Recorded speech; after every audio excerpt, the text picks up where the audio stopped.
Dans les registres oubliés de la Louisiane française, il existe une plantation dont aucune femme esclave ne s'était jamais enfuie. Pas une seule. En 123 ans d'exploitation. Et quand les autorités fédérales découvrirent pourquoi, ils brûlèrent tous les documents et scellèrent la propriété pour toujours. Avant de continuer cette histoire qui a été ensevelie pendant plus de 150 ans, abonnez-vous à cette chaîne et commentez de quelle ville vous nous écoutez.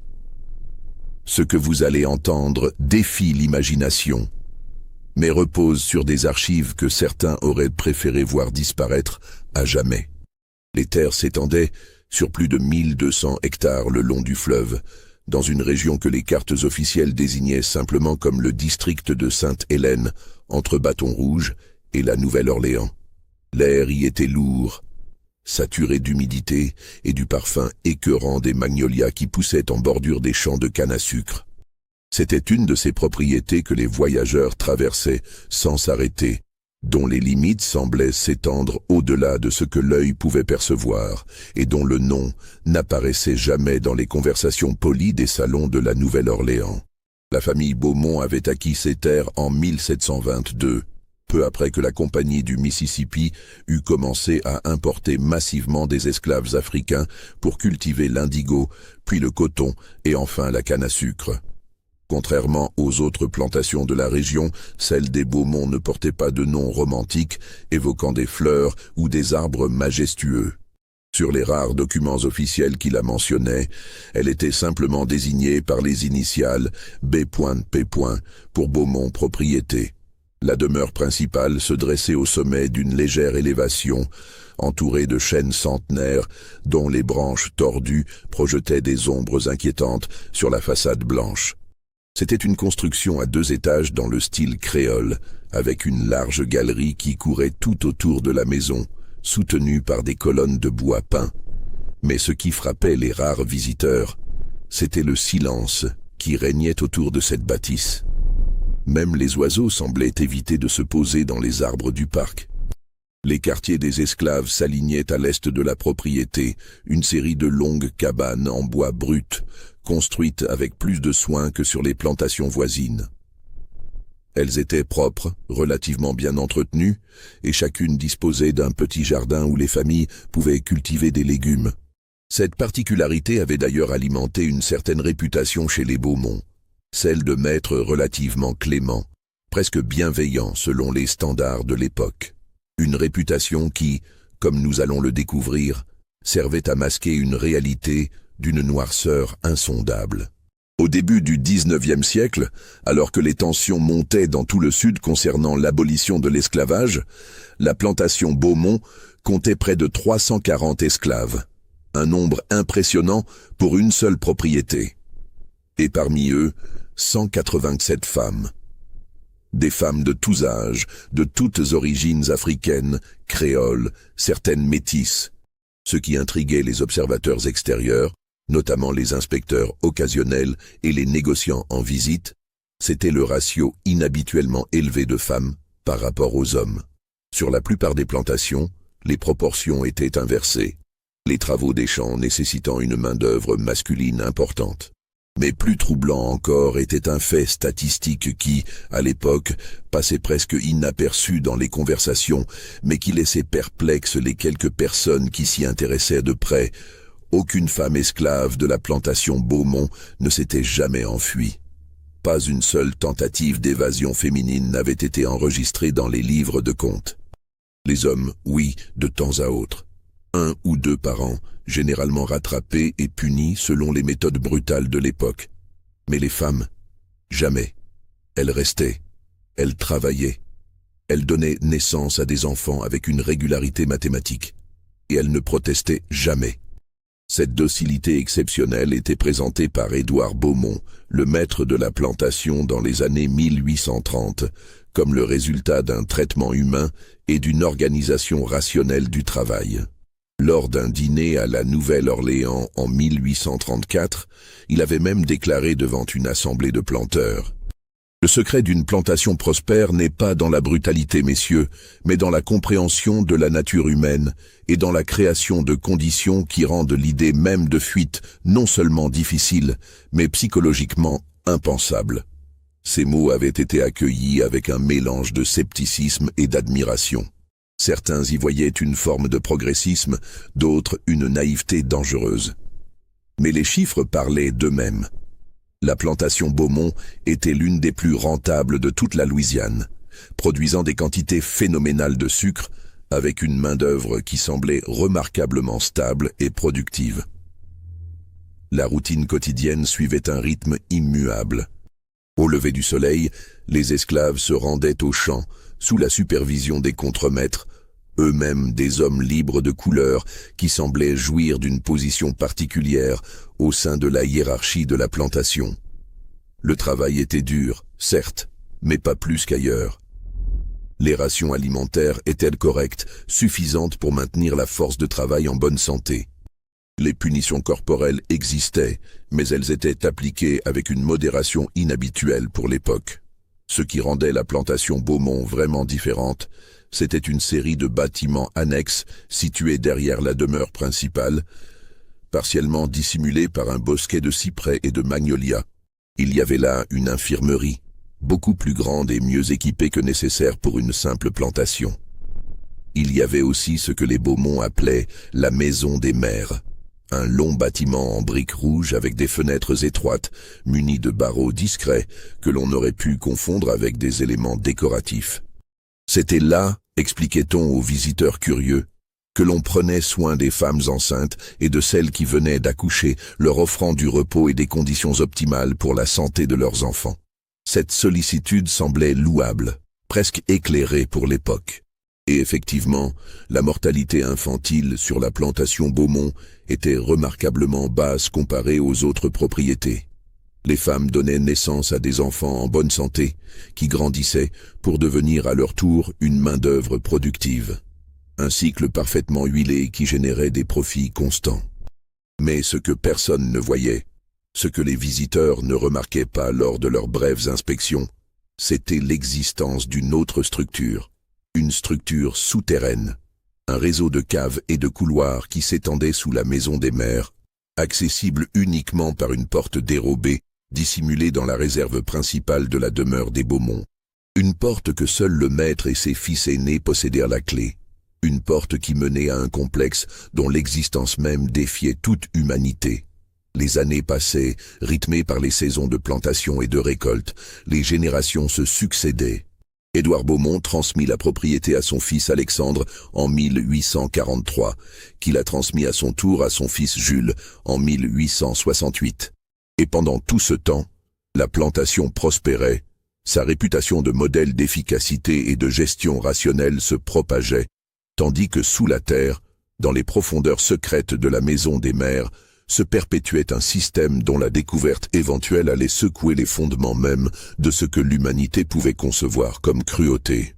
C'était au printemps de 1865. La guerre de sécession venait de prendre fin, et la proclamation d'émancipation avait théoriquement libéré tous les esclaves des États confédérés. Théoriquement, car dans la réalité des plantations isolées du Sud profond, la transition se faisait lentement, avec résistance et confusion.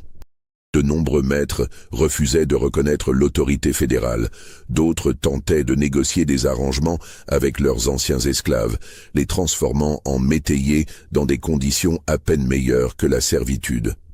Sur la plantation Beaumont, Jules Beaumont avait réuni tous ses esclaves dans la cour principale un matin de mai. Il était monté sur les marches de la galerie, son visage grave, ses mains agrippées à la balustrade. La chaleur était déjà étouffante, et les 312 personnes rassemblées devant lui attendaient en silence. Beaucoup, ne sachant pas vraiment pourquoi ils avaient été convoqués. La loi fédérale vous déclare libre, avait-il commencé, sa voix portant dans l'air immobile. Vous pouvez partir si vous le souhaitez, je ne vous retiendrai pas.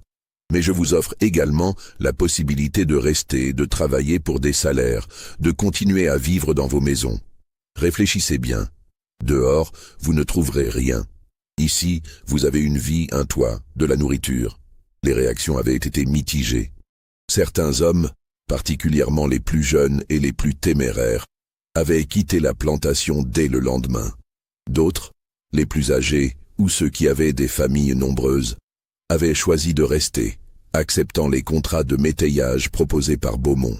Mais ce qui avait frappé les observateurs extérieurs, notamment le capitaine fédéral Thomas Wickham, qui avait été envoyé pour superviser la transition dans la région, c'était que presque aucune femme n'était partie.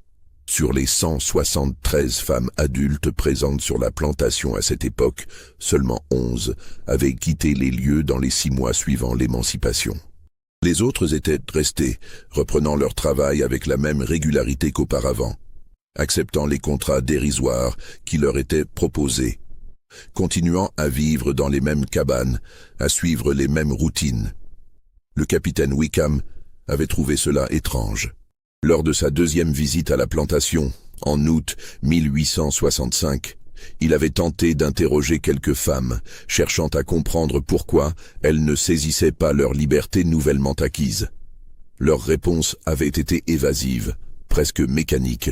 « Où irais-je, monsieur ?» avait dit une femme d'une trentaine d'années prénommée Céleste. « J'ai 5 enfants. Monsieur Beaumont nous donne du travail et de la nourriture. Ailleurs, nous mourrions de faim. Vous ne voulez pas partir, même pour chercher votre famille, si vous en avez une autre part, avait insisté Wickham. Céleste avait baissé les yeux, ses mains se crispant sur son tablier. Ma famille est ici, monsieur. Toute ma famille. D'autres femmes avaient donné des réponses similaires. Une docilité qui dépassait la simple résignation. Quelque chose dans leurs yeux, une vacuité, une absence qui dérangeait profondément le capitaine. Mais il n'avait aucune preuve de maltraitance active. Les femmes semblaient en bonne santé physique. Elles n'avaient pas de marque visible de coups. La plantation était propre, organisée. Beaumont était poli, coopératif avec les autorités fédérales. Wickham avait rédigé un rapport mentionnant ses impressions, notant une passivité inhabituelle parmi les femmes de la plantation Beaumont, dont les causes restent indéterminées, mais qui ne semblent pas résulter de violences physiques récentes. Le rapport avait été classé parmi des centaines d'autres dans les archives du Bureau des Affranchis et personne n'y avait prêté attention.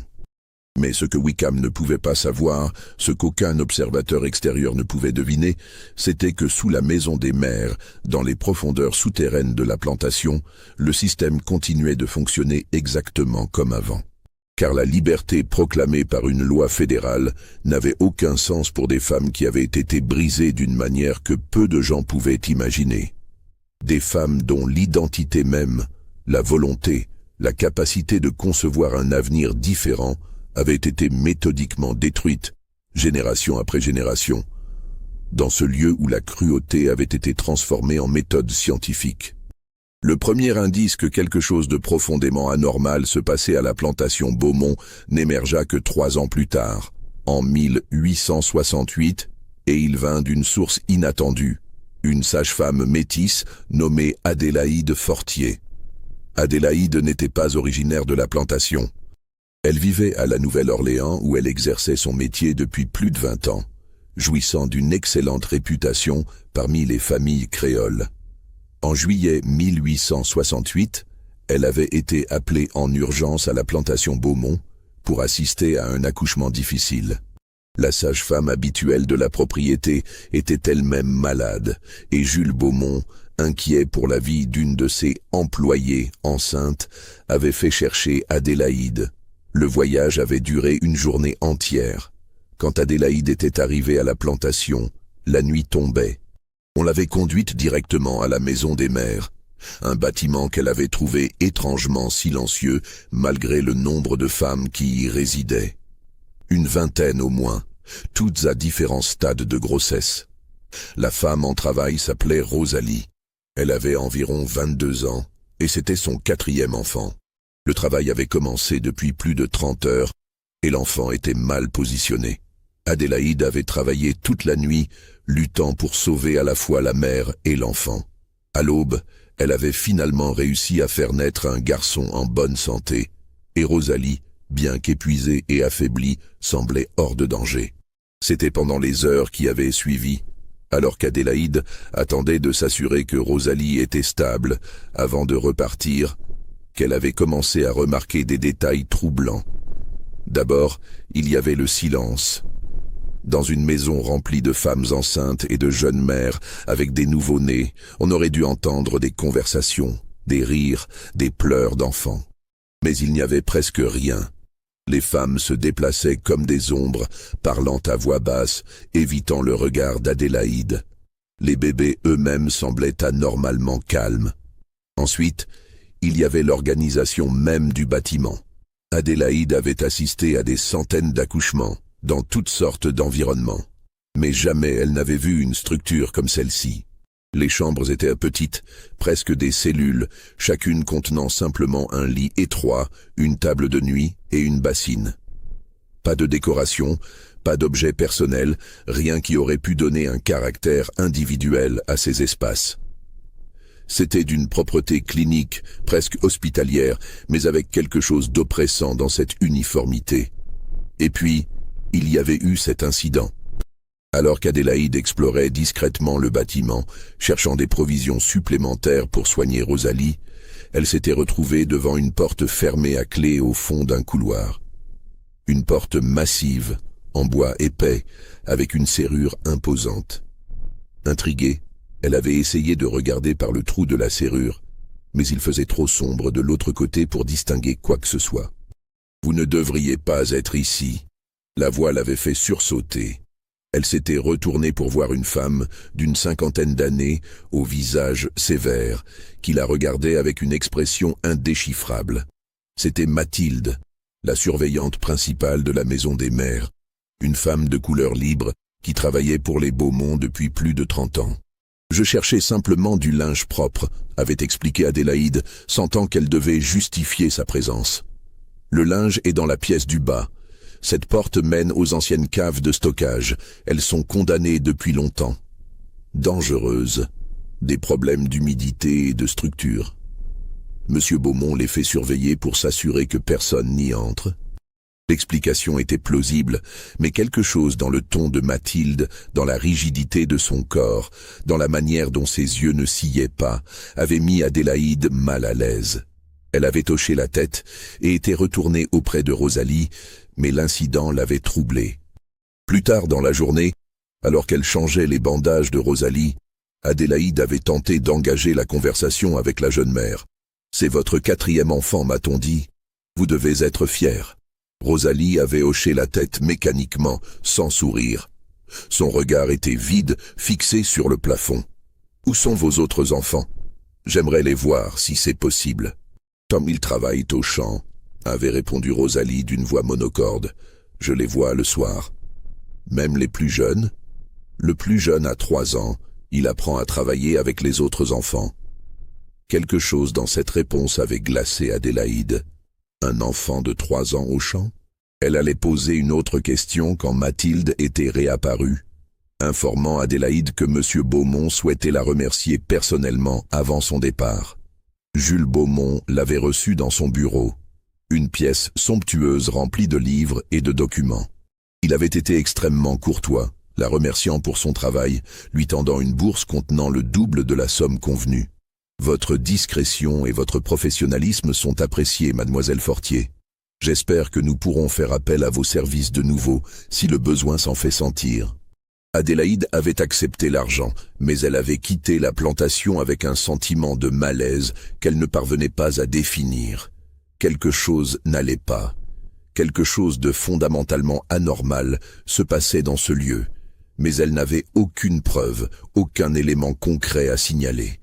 De retour à la Nouvelle-Orléans, elle avait tenté de se renseigner discrètement sur la plantation Beaumont.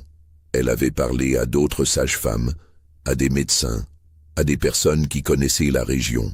Tous lui avaient dit la même chose.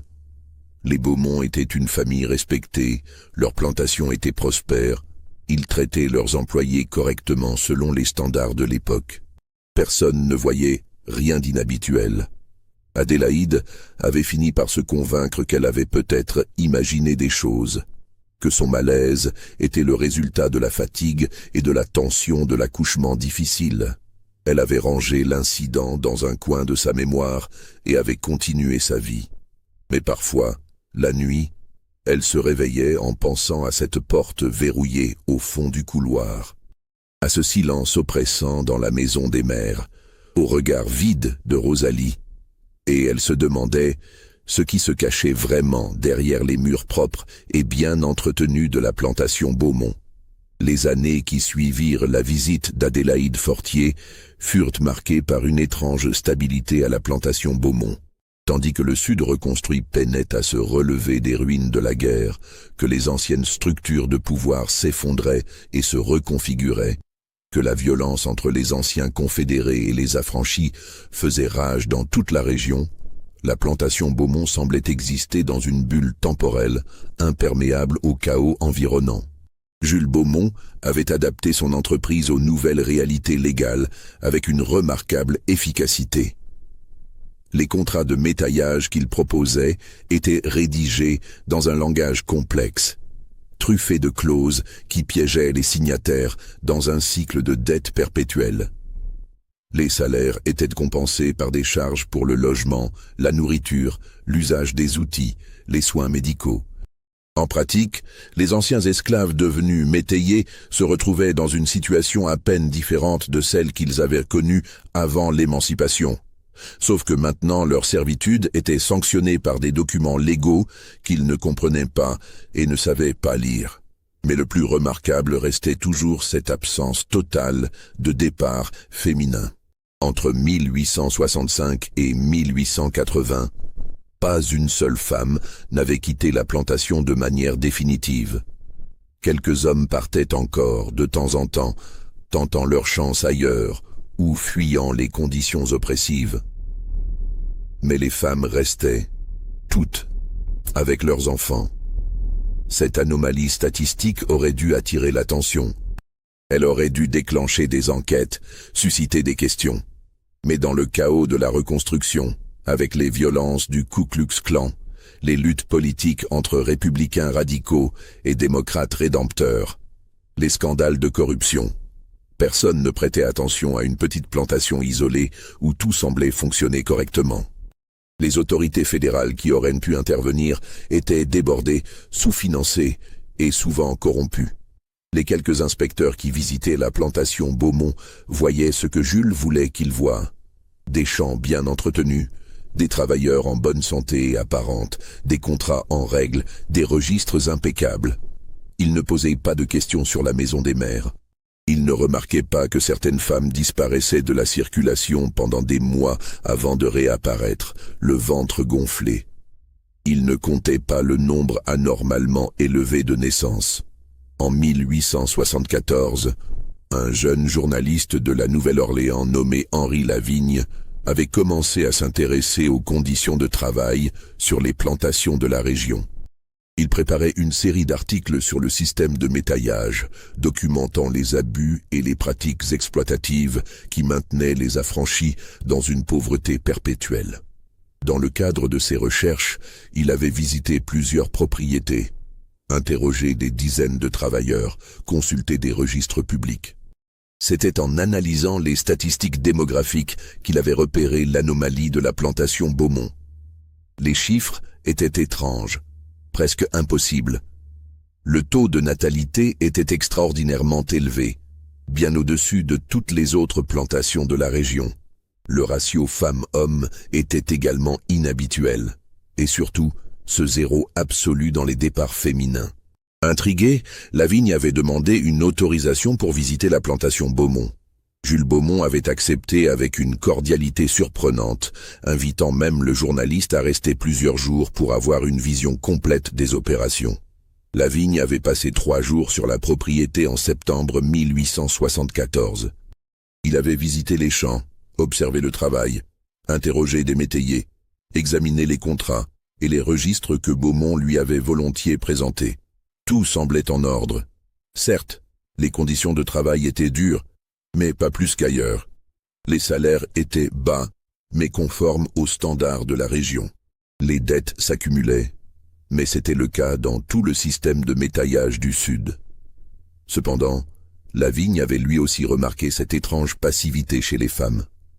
Quand il tentait de leur parler, elles répondaient par monosyllabes, évitant son regard.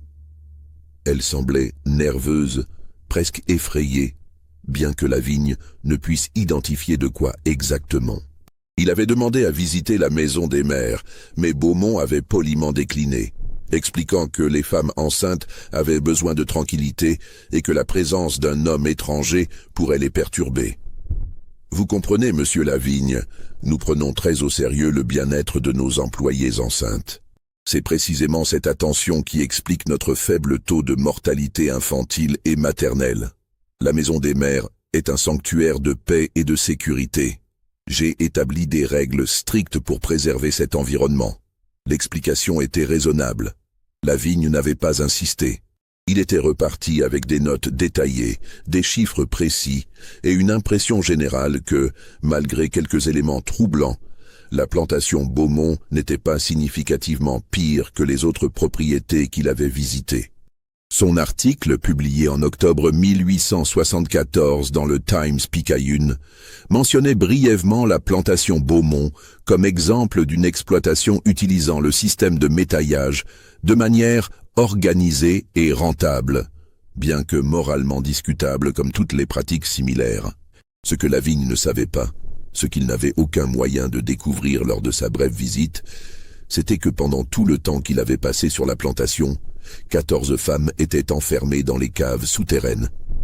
14 femmes qui n'avaient pas vu la lumière du jour depuis des semaines, certaines depuis des mois. 14 femmes dont l'existence même était un secret gardé par une poignée de personnes seulement. Les années passaient et le système Beaumont continuait de fonctionner avec la précision d'une horloge. Jules vieillissait, mais ses deux fils, Édouard et Charles, étaient maintenant adultes et parfaitement formés pour perpétuer les traditions familiales. Ils avaient été initiés jeunes, apprenant progressivement les secrets de la cave, la logique qui sous-tendait le système, les méthodes employées pour maintenir le contrôle absolu sur les femmes. En 1880, Jules Beaumont mourut d'une pneumonie. Ses funérailles furent célébrées en grande pompe à la Nouvelle-Orléans, avec la présence de nombreuses personnalités locales. Les journaux publièrent des nécrologies élogieuses, le présentant comme un homme d'affaires prospère et un pilier de la communauté. Pas un mot ne fut dit sur les véritables activités qui avaient généré sa fortune. Édouard prit le contrôle de la plantation. Il était plus ambitieux que son père, plus méthodique aussi. Sous sa direction, le système souterrain fut étendu et modernisé. De nouvelles cellules furent construites. Des registres encore plus détaillés furent mis en place, documentant chaque aspect du programme de reproduction avec une précision scientifique qui aurait fait frémir n'importe quel observateur extérieur. Mais le monde changeait autour de la plantation Beaumont. Les années 1880 et 90 virent l'émergence de mouvements de droits civiques, même si ceux-ci étaient violemment réprimés dans le Sud. Les lois Jim Crow étaient mises en place, codifiant la ségrégation raciale. Paradoxalement, cette codification légale de la suprématie blanche créait également un cadre dans lequel certaines violations flagrantes des droits humains devenaient plus difficiles à cacher. Il y avait maintenant des lois, aussi injustes soient-elles, et même les planteurs les plus puissants devaient au moins maintenir une apparence de légalité. Édouard Beaumont comprenait que les temps changeaient. Il savait que le système qu'il avait hérité ne pourrait pas continuer indéfiniment sans ajustement. Il commença donc à diversifier ses opérations, investissant dans l'industrie du bois et dans le chemin de fer. La plantation continuait de produire du sucre, mais ce n'était plus la seule source de revenus de la famille. Et pourtant, malgré cette évolution économique, malgré le fait que le système de métaillage aurait pu suffire à générer des profits suffisants, le programme souterrain continuait. Pourquoi? Cette question allait hanter les enquêteurs qui découvriraient éventuellement la vérité. Était-ce simplement une question d'argent? Les bébés nés dans la cave avaient-ils une valeur marchande particulière? Ou y avait-il quelque chose de plus sombre, une dimension psychologique ou idéologique qui expliquait la perpétuation de cette horreur même lorsqu'elle n'était plus strictement nécessaire économiquement? En 1895, Un incident faillit exposer la vérité. Une femme nommée Marguerite, qui avait été amenée dans la cave 3 ans auparavant, réussit à s'échapper. Comment elle y était parvenue resta un mystère même pour les Beaumont. Un moment d'inattention d'un gardien, une serrure mal fermée, un accès de désespoir qui lui avait donné une force surhumaine. Personne ne le sut jamais avec certitude. Marguerite avait réussi à sortir du complexe souterrain, à traverser la propriété dans l'obscurité de la nuit et à atteindre la route principale. Elle avait couru pendant des heures, pieds nus, à moitié nus, en état de choc total. À l'aube, elle avait été trouvée par un fermier qui se rendait au marché. La femme était dans un état catastrophique. Elle tremblait de manière incontrôlable, murmurant des choses incohérentes sur des caves, des bébés, des choses qu'elle ne pouvait pas exprimer clairement. Le fermier, terrifié par son apparence et son comportement, l'avait conduite au poste de shérif le plus proche, à environ 15 kilomètres de la plantation Beaumont. Le shérif Tobias Crawford avait tenté d'interroger Marguerite, mais elle était trop traumatisée pour former des phrases cohérentes. Elle pleurait, criait parfois, puis se recroquevillait dans un silence catatonique. Crawford avait fait venir le médecin local, le docteur William Harper, qui avait examiné la femme et déclaré qu'elle était clairement en état de détresse mentale sévère. Elle a été maltraitée, c'est évident, avait conclu Harper. Regardez ses marques sur ses poignets et ses chevilles, elle a été attachée pendant longtemps.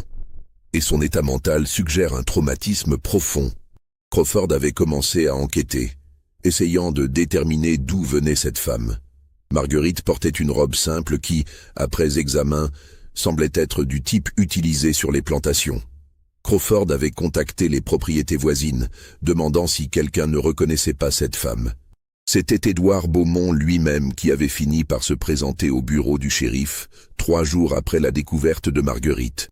Il était accompagné de son avocat, maître François Durand, un homme influent de la Nouvelle-Orléans. « Je crois que cette malheureuse femme travaillait sur ma plantation », avait déclaré Édouard avec une expression de profonde tristesse. Marguerite Leblanc. Elle a des antécédents de troubles mentaux. Elle a disparu il y a 3 jours. Nous la cherchions partout. Je suis soulagé qu'elle soit retrouvée saine et sauve. Crawford avait regardé Marguerite, toujours recroquevillée dans un coin de la cellule où on l'avait installée pour sa sécurité. Elle prétend avoir été retenue prisonnière, maltraitée. Hélas, oui, elle fait ce genre d'accusation, avait soupiré Édouard. C'est tragique, vraiment. Marguerite a perdu l'esprit il y a quelques années, après la mort de son mari et de 2 de ses enfants lors d'une épidémie de fièvre jaune. Nous prenons soin d'elle sur la plantation, nous essayons de la traiter avec douceur, mais elle a des épisodes de délire. Elle s'imagine toutes sortes de choses horribles. Le docteur qui la soigne pourrait vous confirmer son état. Maître Durand avait alors présenté des documents. Des rapports médicaux signés par un certain docteur Armand Rousseau, psychiatre de la Nouvelle-Orléans, attestant que Marguerite Leblanc souffrait de mélancolie délirante sévère avec hallucinations et tendances fugueuses. Les documents semblaient authentiques, avec des cachets officiels et des signatures professionnelles. Monsieur Beaumont a été extrêmement généreux en continuant à employer cette pauvre femme malgré sa condition, avait continué Durand. Il aurait pu la faire interner dans un asile, mais il a préféré lui offrir un environnement familier sur la plantation, entouré de gens qu'elle connaît. Malheureusement, comme vous pouvez le constater, elle reste un danger pour elle-même. Le docteur Harper avait examiné les documents et avait semblé convaincu.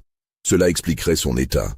Les marques sur ses poignets pourraient être auto-infligées ou résulter de tentatives de la retenir pour sa propre protection lors de ses crises. Crawford n'était pas entièrement convaincu, mais il n'avait aucune preuve contraire. Marguerite elle-même était incapable de présenter un récit cohérent. Elle répétait des fragments de phrases sans suite logique.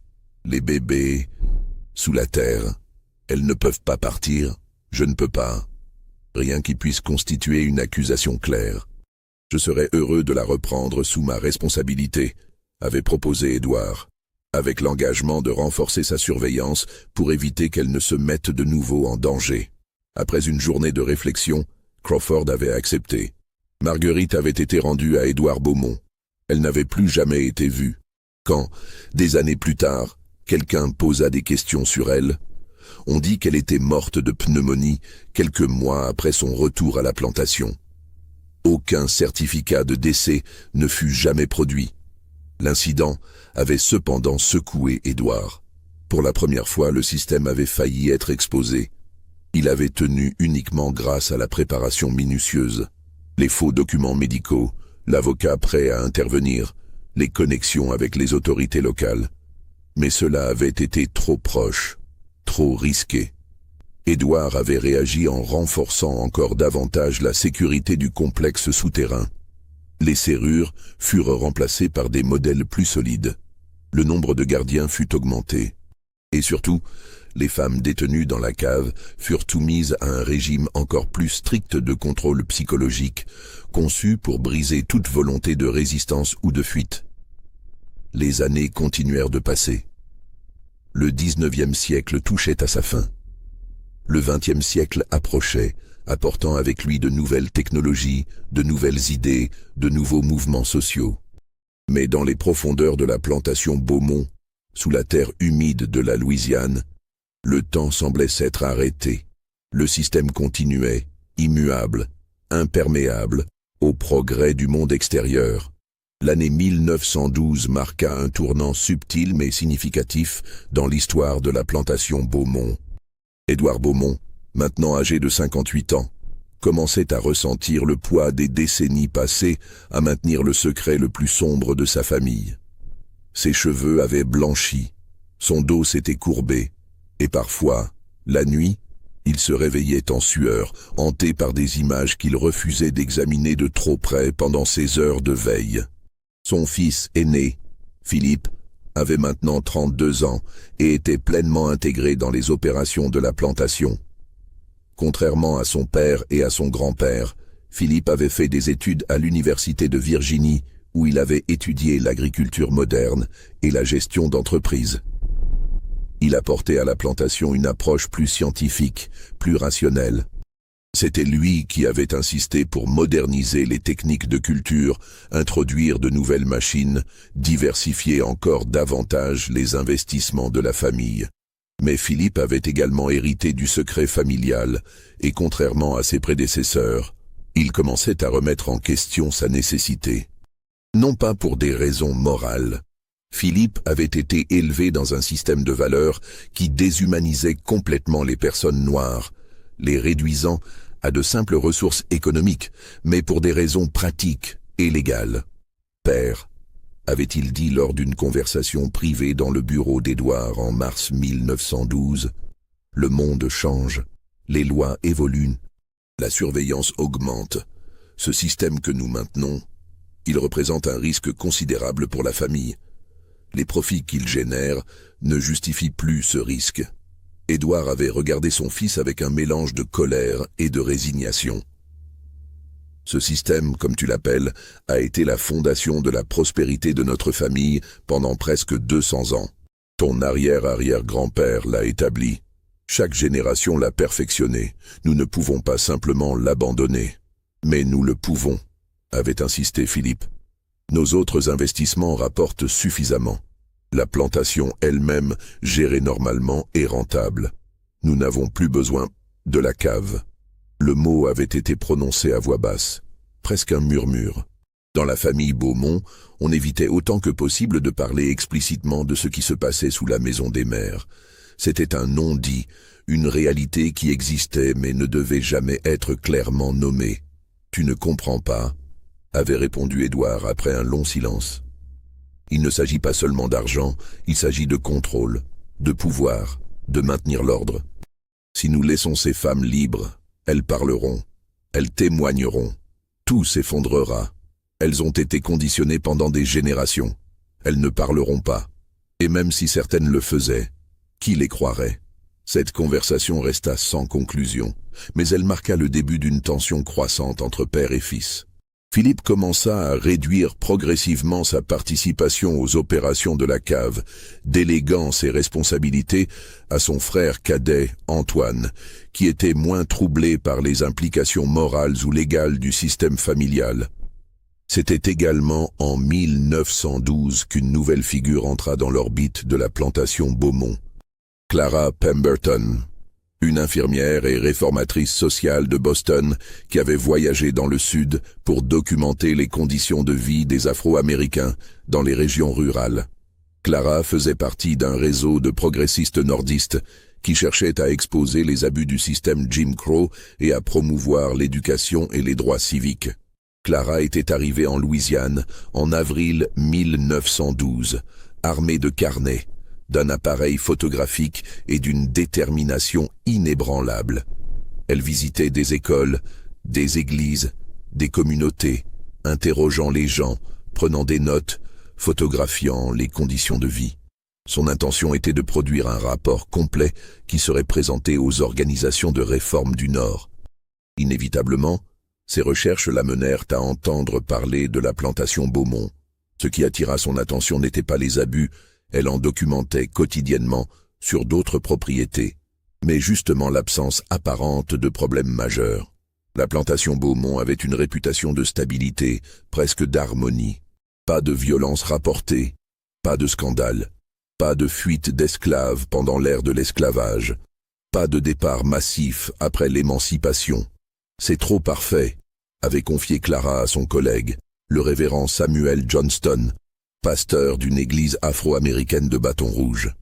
Dans toutes mes recherches, je n'ai jamais vu une situation aussi statique, aussi contrôlée. Il doit y avoir quelque chose. Johnston, qui connaissait bien la région, avait hoché la tête pensivement. Les Beaumont sont une vieille famille, puissante. Ils ont des connexions partout. Si vous voulez enquêter sur eux, soyez très prudente, mademoiselle Pemberton. Clara avait commencé par des approches indirectes. Elle avait parlé à des commerçants qui faisaient affaire avec la plantation, à des médecins qui avaient soigné des travailleurs, à d'anciens employés qui avaient quitté la région. Les informations qu'elle recueillait étaient cohérentes, mais étrangement superficielles. Tout le monde connaissait la plantation Beaumont, mais personne ne semblait avoir de détails intimes sur son fonctionnement interne. Elle avait finalement décidé d'approcher directement la plantation, en demandant une autorisation de visite pour ses recherches. À sa surprise, Philippe Beaumont avait accepté, l'invitant même à passer une semaine complète sur la propriété pour avoir une vision exhaustive. Clara était arrivée à la plantation en juin 1912.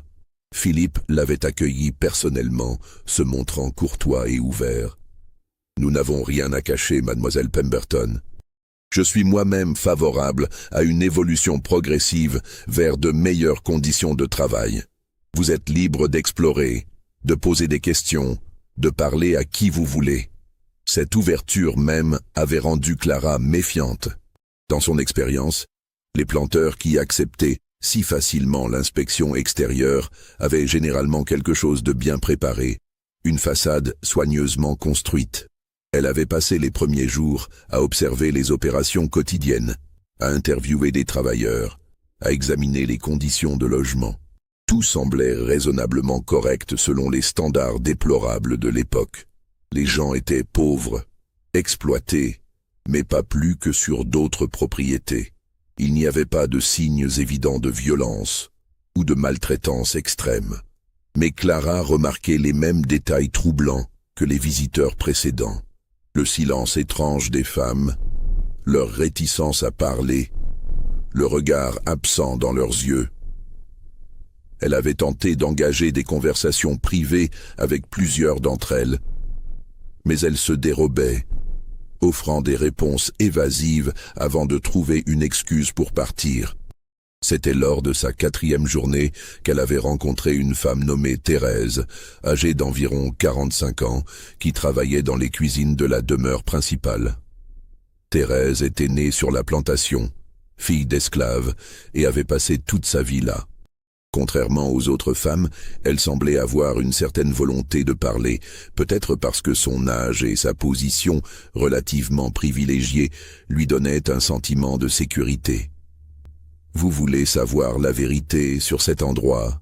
avait murmuré Thérèse alors qu'elles étaient seules dans la cuisine. « La vraie vérité ?»« Oui », avait répondu Clara, sentant son pouls s'accélérer. « Dites-moi tout. Thérèse avait hésité, regardant nerveusement vers la porte. Il y a des choses ici que personne ne parle, des choses que nous avons appris à ne jamais mentionner. Quelles choses? Les femmes qui disparaissent. Pas toutes, juste certaines. Elles sont là un jour et puis elles ne sont plus là.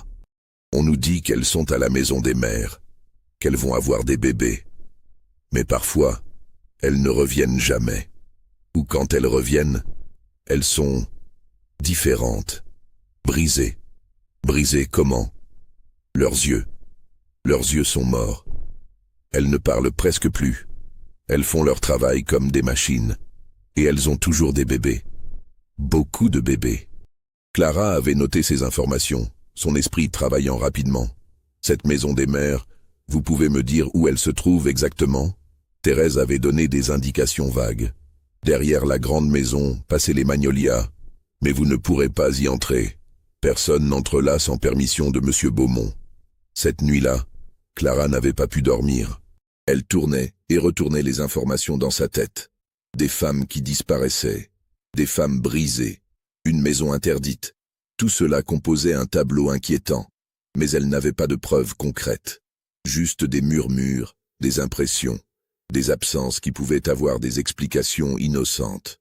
Le lendemain, elle avait demandé à Philippe si elle pouvait visiter la maison des mères.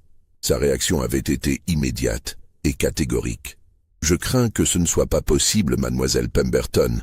Les femmes enceintes ont besoin d'intimité et de tranquillité. C'est une règle que mon père a établie il y a longtemps et nous la maintenons strictement. Je suis sûr que vous comprenez. » « Bien sûr, » avait répondu Clara, affichant un sourire compréhensif tout en notant mentalement ce refus.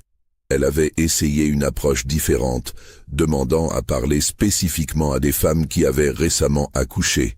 Philippe avait accepté, organisant des rencontres avec 3 jeunes mères. Mais ces conversations s'étaient révélées frustrantes.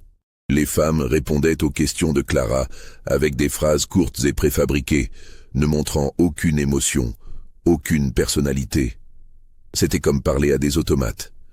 Clara avait terminé sa semaine à la plantation avec un sentiment profond de malaise, mais sans aucune preuve tangible de quelque chose d'anormal.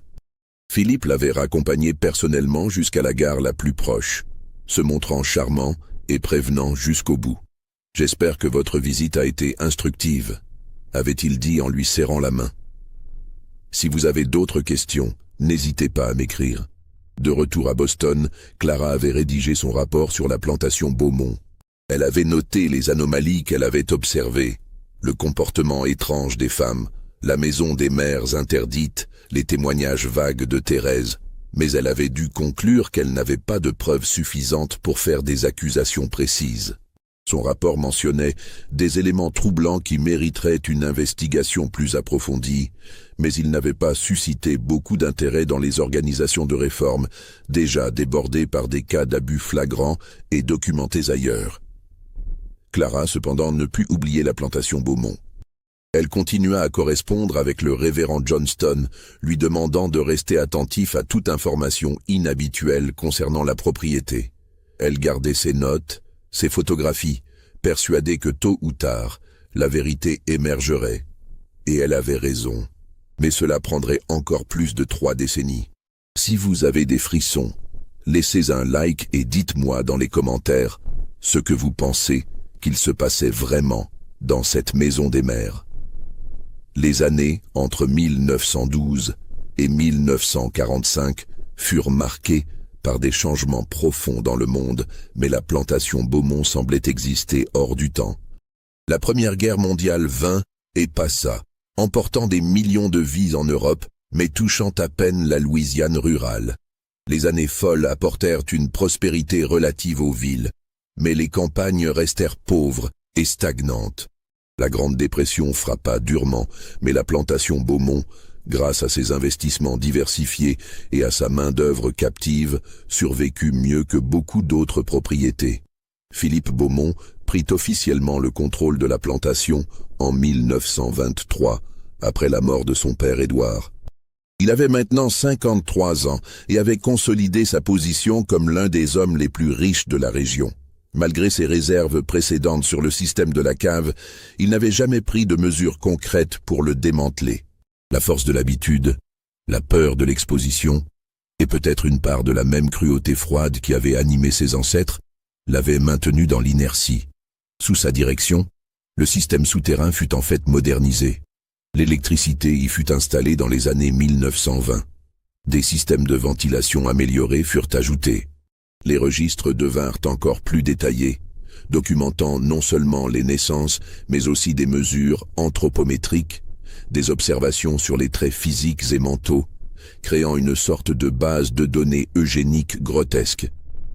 Car c'était là une des dimensions les plus sinistres du système Beaumont, une dimension qui ne serait pleinement comprise que lors de la découverte finale. Ce n'était pas simplement une opération de reproduction pour augmenter la main-d'œuvre, c'était devenu, au fil des générations, une expérience perverse sur la sélection humaine. Les Beaumont choisissaient délibérément quelles femmes mettre dans la cave, basant leurs décisions sur des critères physiques et comportementaux. Ils contrôlaient qui se reproduisait avec qui. Ils éliminaient systématiquement, on ne sut jamais exactement comment, les enfants jugés défectueux. Ils créaient, dans leur esprit déformé, une lignée optimale de travailleurs, robustes, dociles, résistants aux maladies, dénués de volonté indépendante. C'était une perversion grotesque des théories eugéniques qui gagnaient en popularité dans les milieux scientifiques et politiques de l'époque, appliquées avec une cruauté méthodique dans les profondeurs secrètes de la plantation. La Seconde Guerre mondiale apporta de nouveaux défis. De nombreux jeunes hommes de la région, blancs et noirs, furent enrôlés dans l'armée. La main-d'œuvre masculine devint rare sur la plantation. Philippe dut ajuster ses opérations, employant davantage de femmes pour les travaux des champs, mécanisant certains processus.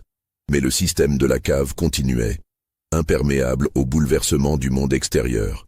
C'était pendant cette période que naquit sur la plantation un garçon nommé Mathieu, fils d'une femme nommée Joséphine, qui avait passé plusieurs années dans la cave. Mathieu était différent. Peut-être était-ce une mutation génétique, ou peut-être l'esprit humain qui refuse de se laisser complètement briser même après des générations de tentatives. Mathieu avait une intelligence vive, une curiosité insatiable et surtout une volonté farouche qui contrastait avec la passivité de la plupart des autres enfants nés sur la plantation. Il apprit à lire en secret, chipant des vieux journaux et des livres dans les poubelles de la grande maison. Il posait des questions, observait, réfléchissait. Et il remarquait des choses que les autres semblaient accepter sans questionner. Les disparitions occasionnelles de femmes, les bâtiments interdits, les allées et venues nocturnes vers la maison des mères, les pleurs étouffés qui semblaient parfois venir de sous la terre. En 1946, Mathieu avait 17 ans. La guerre était terminée. Les soldats noirs revenaient, ayant vu le monde, ayant combattu pour la liberté. Et beaucoup refusaient maintenant de retourner à l'ancien ordre oppressif du Sud. Des tensions raciales montaient partout dans la région.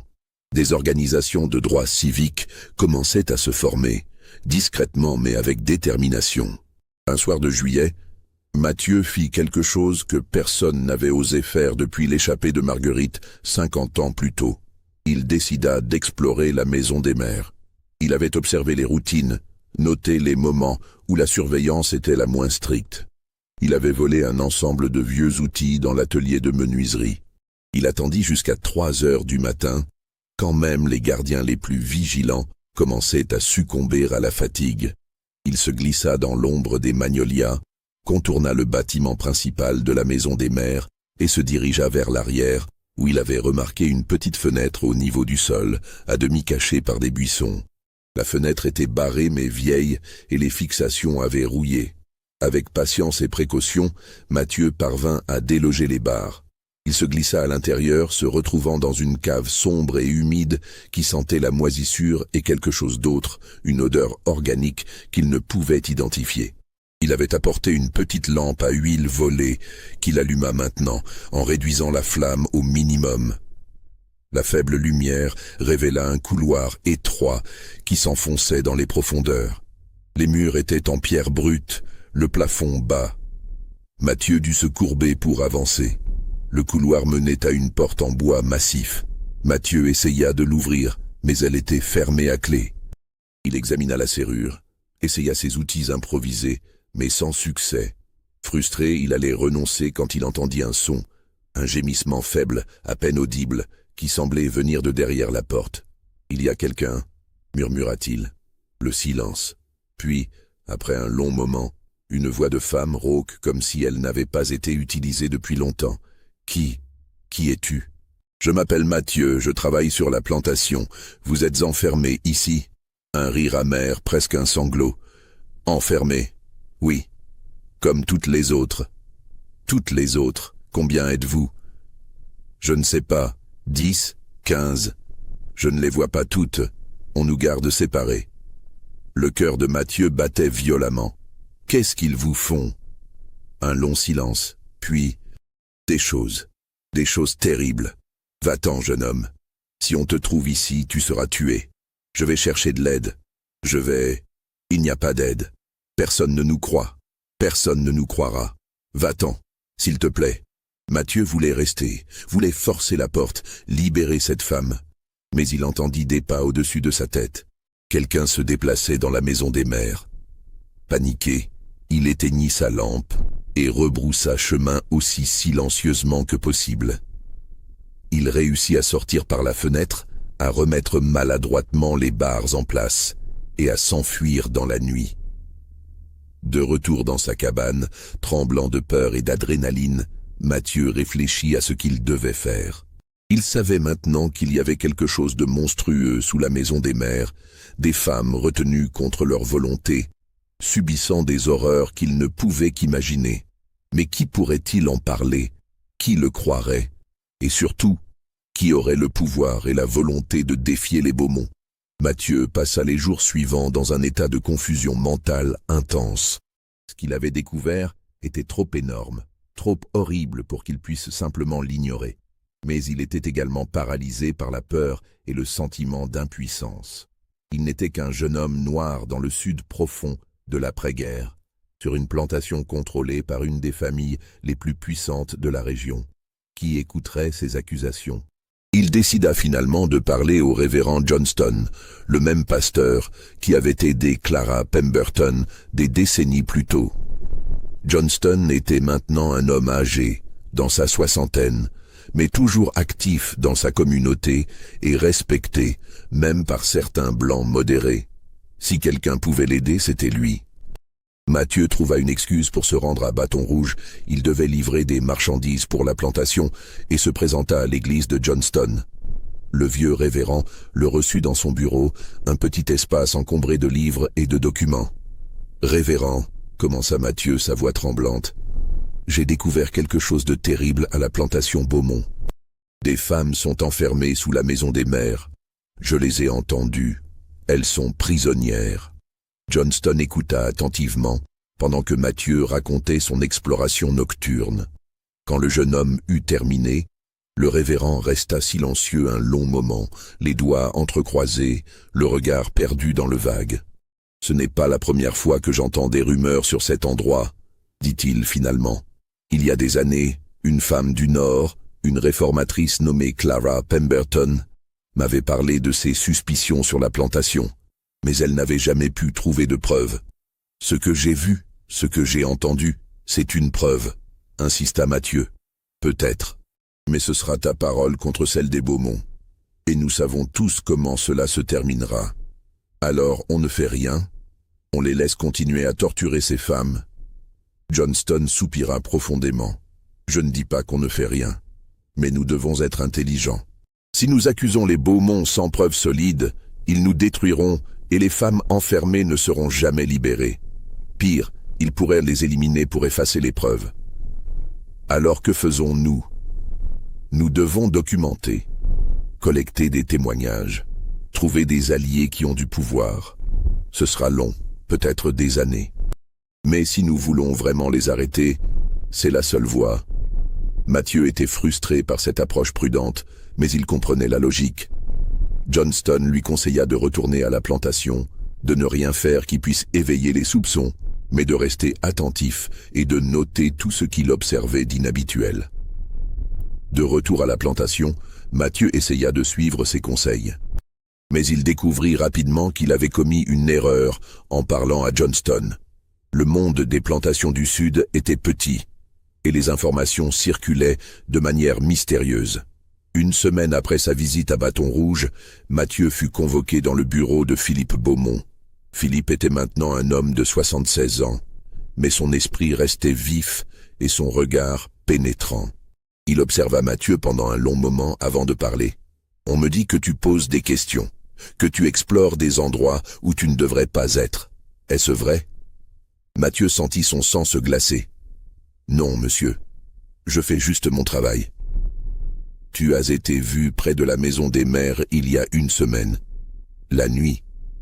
Que faisais-tu là ? » Je m'étais perdu en revenant des latrines. Il faisait noir. Philippe se leva lentement de son fauteuil et s'approcha de Mathieu. « Tu mens. Je déteste les menteurs, Mathieu. Particulièrement les menteurs qui mettent leur nez dans des affaires qui ne les concernent pas. » Je ne... Silence. Philippe retourna à son bureau et sortit un registre épais. Il l'ouvrit à une page spécifique. « Tu sais ce que c'est ? Ce sont les archives de ta famille. Ta mère, Joséphine, ta grand-mère, Amélie, ton arrière-grand-mère, Henriette, toutes nées sur cette plantation. Toutes ont servi ma famille fidèlement. Et tu sais ce que ces archives montrent ? Qu'elles étaient toutes des femmes remarquables, fortes, fertiles, dociles, des spécimens parfaits. » Le mot « spécimen » fit frémir Mathieu. Il comprenait maintenant qu'il était face à quelque chose de bien plus monstrueux qu'il ne l'avait imaginé. « Ta mère a eu 6 enfants, tous en bonne santé. Une performance exceptionnelle. » Philippe referma le registre. « Tu es intelligent, Mathieu, plus intelligent que la plupart. C'est à la fois un don et une malédiction. L'intelligence peut te permettre de bien servir ou elle peut te conduire à des questions dangereuses. Je te conseille de choisir la première option. Et si je choisis la seconde ?»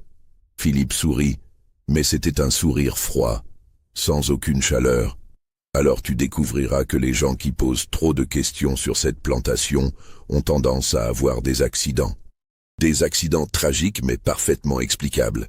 Une chute d'un toit, une noyade dans le fleuve, une morsure de serpent.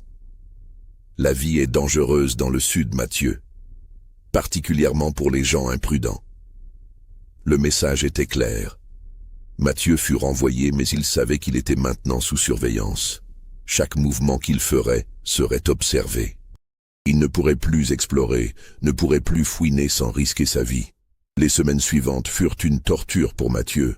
Il savait qu'il y avait des femmes souffrant sous ses pieds. Il savait que des atrocités se perpétuaient.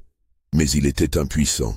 Il tentait de continuer à observer discrètement, notant mentalement tout ce qui lui semblait étrange, mais sans pouvoir agir.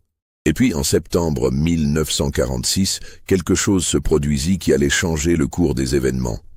Un nouveau médecin fut engagé pour la région, un jeune docteur blanc nommé James Callahan, qui venait de terminer ses études de médecine à Chicago. Callahan était différent des médecins locaux. Il avait été exposé aux idées progressistes du Nord, aux mouvements de droits civiques émergents. Il n'était pas naïf sur le racisme du Sud, mais il croyait fermement aux standards éthiques de sa profession, qui s'appliquaient selon lui à tous les êtres humains, indépendamment de leur couleur de peau. Callahan fut appelé à la plantation Beaumont en octobre pour soigner une épidémie de dysenterie qui affectait plusieurs travailleurs. C'était une occasion de visiter la propriété, d'observer les conditions de vie. Comme les visiteurs précédents, il fut frappé par l'organisation apparemment correcte du lieu, mais aussi par cette atmosphère étrange, ce silence oppressant chez les femmes. Contrairement aux autres médecins, cependant, Callahan insista pour examiner tous les malades de manière approfondie, y compris les femmes. Philippe essaya de limiter son accès, expliquant que les femmes enceintes devaient être protégées de l'exposition aux maladies, mais Callahan fut catégorique. « Monsieur Beaumont, je suis médecin. Mon devoir est de soigner tous vos travailleurs. Si vous m'empêchez d'examiner certaines personnes, Je serai obligé de signaler cela aux autorités sanitaires du comté. À contre-cœur, Philippe autorisa Callahan à visiter la maison des mères. Mais c'était une visite contrôlée, supervisée de près. Callahan put examiner quelques femmes enceintes, toutes soigneusement sélectionnées, toutes ayant été préparées à ne rien dire. Il remarqua leur comportement étrange, leur réticence à parler, mais n'eut pas accès au complexe souterrain. Cependant, Callahan était un homme méticuleux. En examinant l'une des femmes, il nota quelque chose d'inhabituel. De vieilles cicatrices sur ses poignets et ses chevilles, des marques qui ressemblaient à celles laissées par des entraves prolongées. Quand il l'interrogea sur l'origine de ces marques, la femme baissa les yeux et murmura qu'elle était tombée des années auparavant. Callahan ne fut pas convaincu, mais il ne dit rien sur le moment. Il termina ses examens, prescrivit des traitements pour la dysenterie et quitta la plantation. Mais il emportait avec lui des doutes et des questions. De retour chez lui, il décida de faire quelque chose qu'aucun médecin avant lui n'avait fait. Il commença à compiler des statistiques détaillées sur la plantation Beaumont à partir des dossiers médicaux disponibles. Taux de natalité, ratio homme-femme, âge moyen des mères à la première naissance, intervalle entre les naissances, mortalité infantile. Les chiffres qui émergèrent étaient absolument anormaux. Le taux de natalité était presque 3 fois supérieur à celui des autres plantations. Les femmes avaient en moyenne 6 à 7 enfants, souvent avec des intervalles inhabituellement réguliers. La mortalité infantile était extraordinairement basse pour des gens vivant dans la pauvreté. Et surtout, il y avait cette absence totale de départ féminin que Callahan découvrit en consultant les registres du comté. « C'est statistiquement impossible », murmura-t-il en examinant ses notes.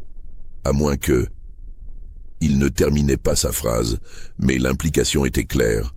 À moins que la reproduction ne soit contrôlée artificiellement. À moins que les femmes ne soient maintenues dans un environnement où elles n'avaient aucun choix, aucune liberté. Callahan décida de partager ses découvertes. Il contacta le révérend Johnston, qui à son tour mit le médecin en contact avec Mathieu.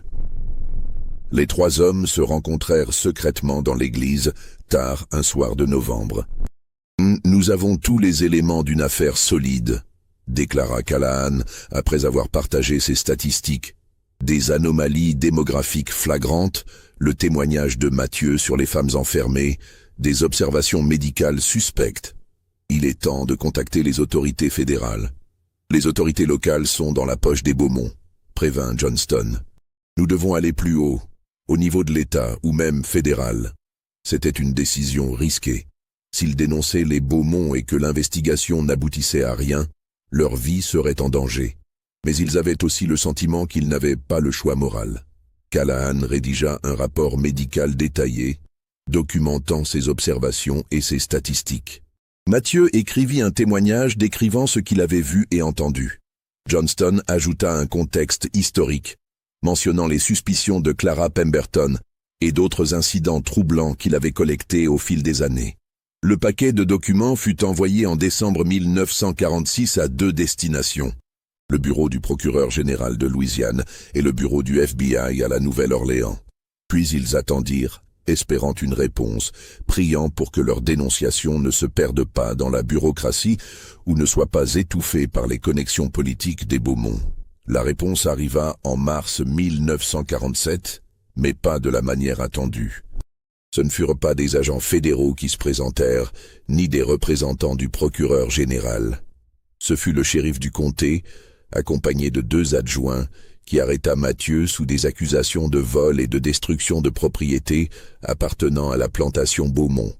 Les accusations étaient manifestement fabriquées, des outils prétendument volés, des équipements prétendument sabotés, mais elles étaient suffisantes pour jeter Mathieu en prison.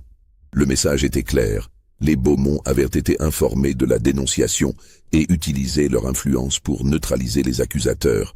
Le révérend Johnston et le docteur Callahan se retrouvèrent également sous pression. Johnston reçut des menaces anonymes par courrier. Callahan fut convoqué par le conseil médical du comté qui l'avertit que s'il continuait à diffuser des calomnies infondées contre des familles respectables, sa licence pourrait être révoquée. Il semblait que les Beaumont avaient encore une fois réussi à étouffer toute tentative d'exposition. Leurs connexions, leur argent, leur pouvoir étaient trop grands pour être défiés par quelques individus isolés. Mais ce que les Beaumont ne savaient pas, c'était que l'un des documents envoyés avait atterri sur le bureau d'une personne spécifique au FBI, l'agent spécial Sarah Henderson. Henderson était une des rares femmes agents du FBI à cette époque, et elle s'était spécialisée dans les affaires impliquant l'exploitation et la traite d'êtres humains. Le rapport de Callahan avait capté son attention, particulièrement les statistiques démographiques anormales. Henderson était une femme tenace et expérimentée. Elle savait que les affaires comme celle-ci nécessitaient de la discrétion et une préparation minutieuse.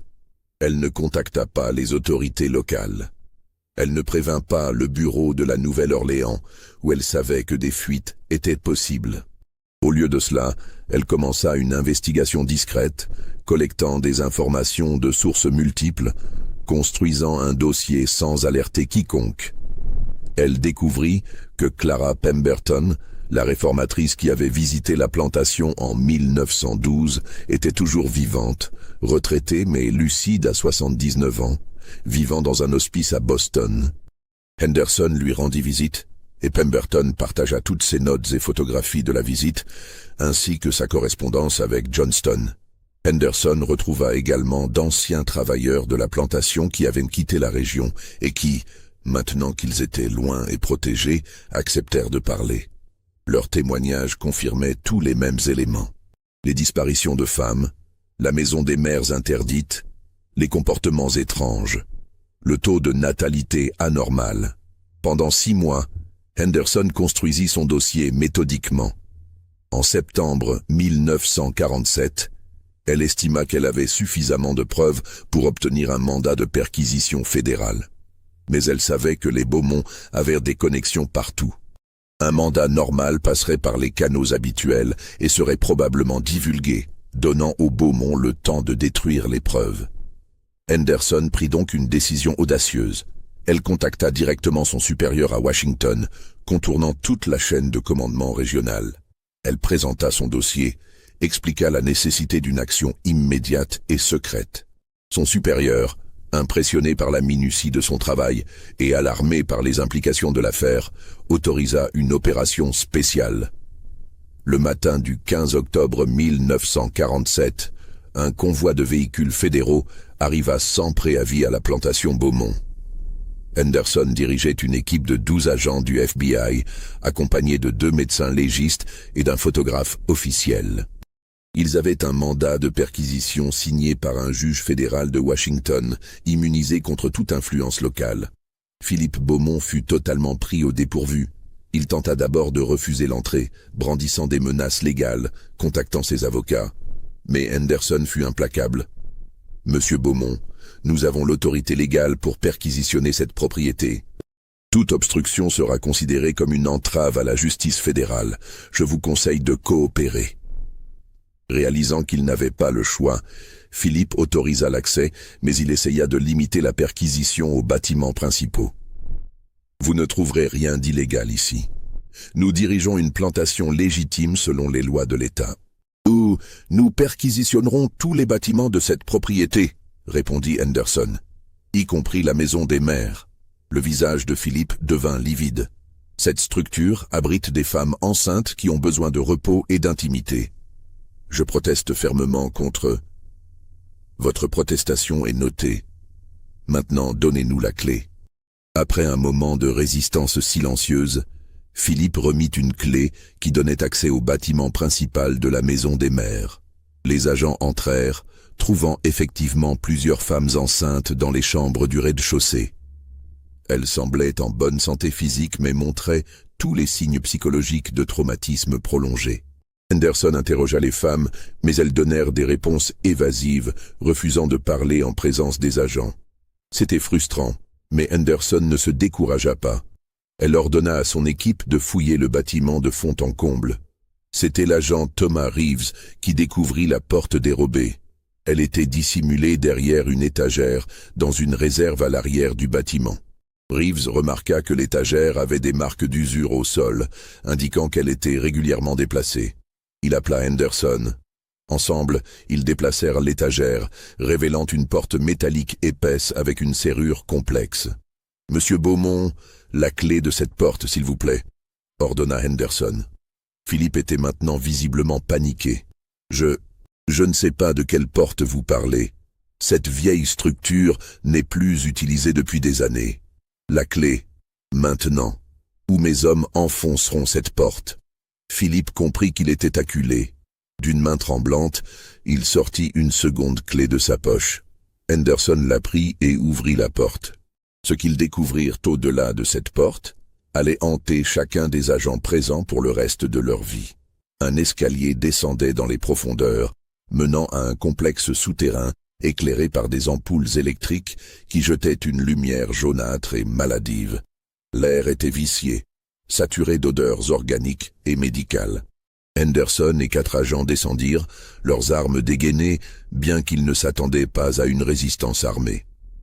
Le complexe était plus vaste qu'ils ne l'avaient imaginé.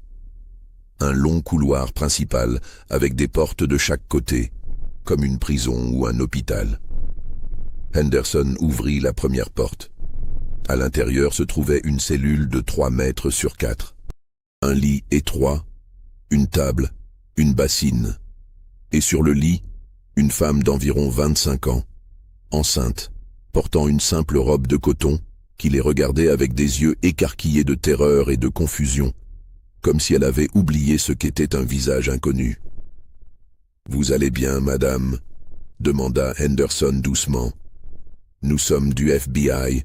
Nous sommes ici pour vous aider. » La femme ne répondit pas. Elle se recroquevilla contre le mur, tremblante. Henderson et son équipe ouvrirent les autres portes. Ils trouvèrent au total 19 femmes dans ce complexe souterrain. Certaines étaient enceintes, d'autres venaient d'accoucher, quelques-unes tenaient des nouveau-nés. Elles étaient toutes dans un état de choc psychologique avancé. Certaines ne parlaient pas du tout. D'autres murmuraient des choses incohérentes. Aucune ne semblait comprendre réellement ce qui se passait.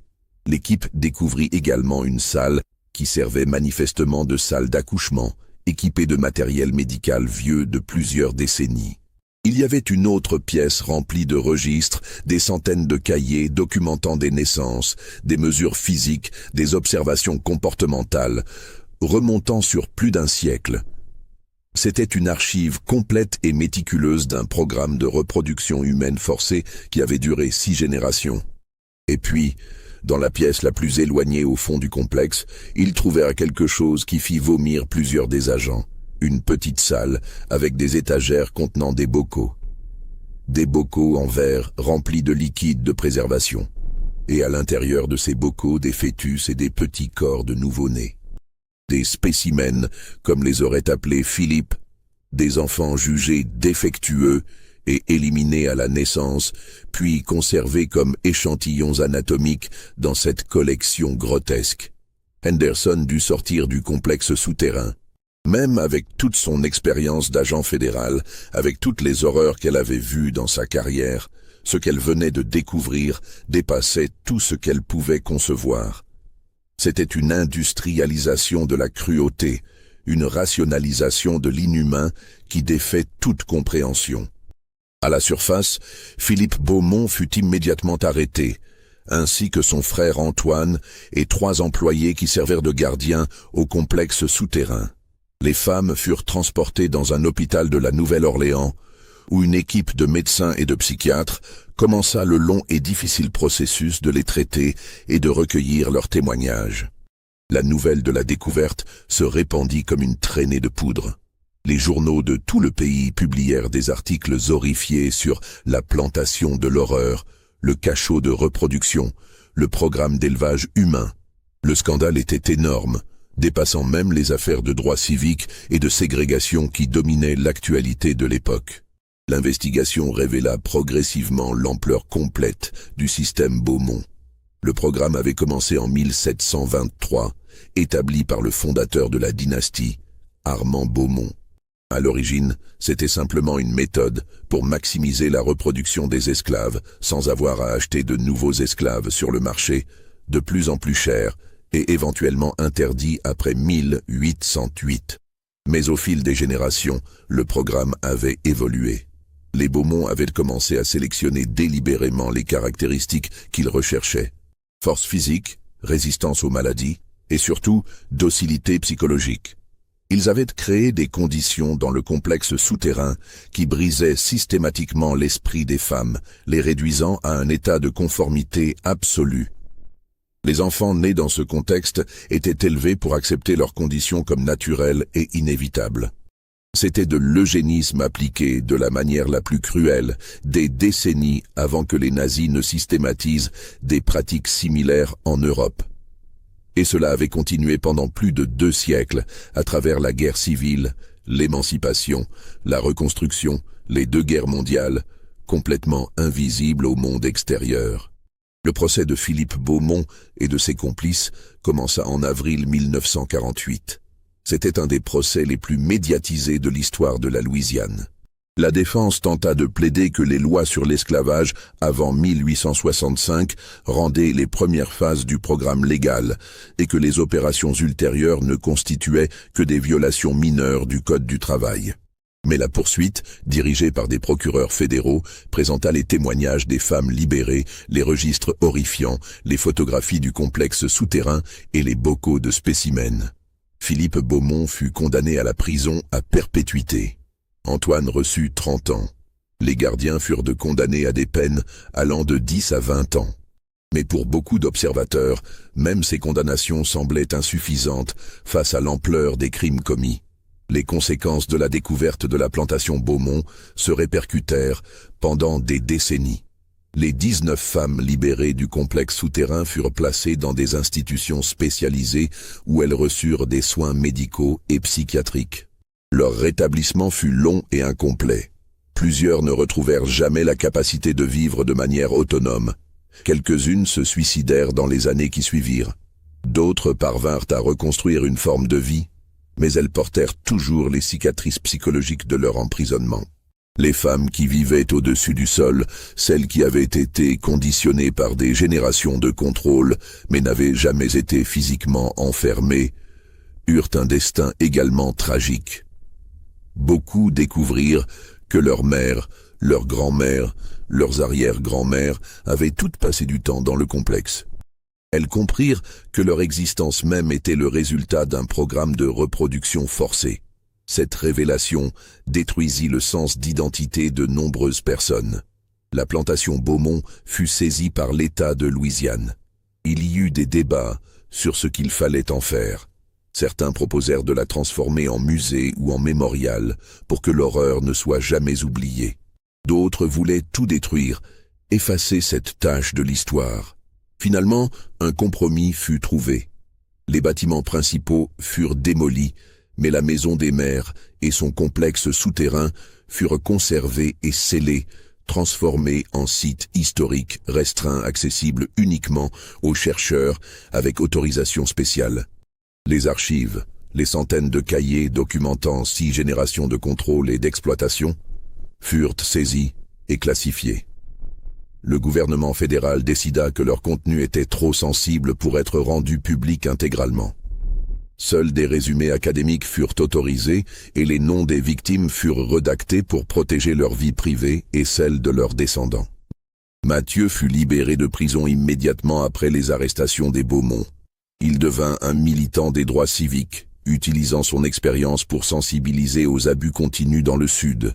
Il travailla avec l'agent Henderson et d'autres pour identifier d'autres situations d'exploitation extrême, bien qu'aucune autre ne s'avéra jamais aussi systématique et prolongée que le système Beaumont. Le docteur Callahan et le révérend Johnston furent reconnus pour leur courage et leur rôle dans l'exposition du scandale. Callahan continua sa pratique médicale, se spécialisant dans le traitement des traumatismes. Johnston poursuivit son ministère, travaillant jusqu'à sa mort en 1963 à aider les communautés afro-américaines de Louisiane. Clara Pemberton. La réformatrice qui avait visité la plantation en 1912 et dont les notes avaient contribué à l'investigation d'Henderson, mourut en 1949, satisfaite d'avoir finalement vu la vérité révélée, mais profondément troublée par le fait qu'elle n'avait pas insisté davantage à l'époque. L'affaire Beaumont eut des répercussions légales importantes. Elle contribua à la création de nouvelles lois fédérales sur les droits humains, sur l'interdiction de toute forme de servitude involontaire, sur la protection des personnes vulnérables. Elle fut citée dans des débats sur l'eugénisme, sur l'éthique médicale, sur les crimes contre l'humanité. Mais peut-être que l'impact le plus profond de la découverte fut psychologique et culturel. L'affaire força l'Amérique à confronter une vérité inconfortable. L'horreur de l'esclavage ne s'était pas terminée avec l'émancipation. Elle avait simplement évolué, trouvé de nouvelles formes, continué dans l'ombre pendant des générations. Ce n'était pas un vestige du passé lointain, mais quelque chose qui avait existé dans le présent récent, à portée de main des institutions modernes qui avaient failli à le détecter et à l'arrêter. Les descendants des femmes de la plantation Beaumont, et il y en avait des centaines dispersées à travers la Louisiane et d'autres États, durent vivre avec la connaissance de leurs origines. Certains choisirent de l'ignorer, de ne jamais parler de leur connexion avec la plantation. D'autres formèrent des groupes de soutien, se rencontrant régulièrement pour partager leurs expériences et se soutenir mutuellement face au trauma intergénérationnel. En 1995, 50 ans après la découverte, un mémorial fut finalement érigé sur le site de l'ancienne plantation. C'était une simple structure en pierre avec les noms de toutes les femmes identifiées qui avaient été détenues dans le complexe souterrain, ainsi que cette inscription « À la mémoire de ceux qui ont souffert en silence ». Puissions-nous ne jamais oublier ce dont l'humanité est capable quand elle abandonne son humanité. Et pourtant, malgré la célébrité de l'affaire, malgré les procès, les livres, les articles universitaires, les documentaires, une question resta sans réponse satisfaisante. Comment cela avait-il pu continuer pendant si longtemps? Comment une atrocité d'une telle ampleur avait-elle pu rester cachée pendant plus de 2 siècles? Dans un pays qui se proclamait la terre de la liberté, les historiens proposèrent diverses explications. Le racisme systémique qui déshumanisait les personnes noires, les rendant invisibles aux yeux de la société blanche. L'isolement géographique des plantations rurales, la corruption des autorités locales, le pouvoir économique et politique des familles de planteurs, la complicité passive d'une société qui préférait ne pas voir, ne pas savoir. Mais peut-être que la réponse la plus simple et la plus troublante était celle-ci. Cela avait continué parce que personne avec le pouvoir d'intervenir n'avait vraiment voulu regarder. Les signes étaient là, les anomalies étaient visibles, les murmures existaient. Mais il était plus facile de les ignorer, de les rationaliser, de les excuser, que de confronter une vérité qui remettrait en question toute la structure sociale du Sud. Aujourd'hui, le site de la plantation Beaumont est un lieu fantôme. La terre a été vendue en parcelles, transformée en ferme plus petite. La maison des mères, scellée et interdite d'accès, se décompose lentement, envahie par la végétation. Seul le mémorial et quelques plaques historiques rappellent ce qui s'est passé là. Mais pour ceux qui connaissent l'histoire, qui ont lu les rapports déclassifiés, qui ont entendu les témoignages des survivantes, le lieu reste marqué à jamais. C'est un rappel que l'horreur peut exister cachée à la vue de tous, que la cruauté peut être rationalisée et systématisée, que le silence de la majorité permet l'oppression de la minorité. Et c'est un avertissement. Si cela a pu se passer là, si cela a pu continuer si longtemps sans être arrêté, que se passe-t-il d'autre que nous ne voyons pas? Quelles autres horreurs existent dans les ombres, attendant d'être découvertes? Cette histoire vous a-t-elle glacé le sang? Pensez-vous que tout a été révélé sur la plantation Beaumont ou que d'autres secrets restent enterrés? Commentez ci-dessous. Abonnez-vous pour plus d'histoires historiques troublantes et partagez cette vidéo avec ceux qui aiment les mystères sombres de notre passé. Parce que comprendre les horreurs de l'histoire est le seul moyen de s'assurer qu'elle ne se répète jamais.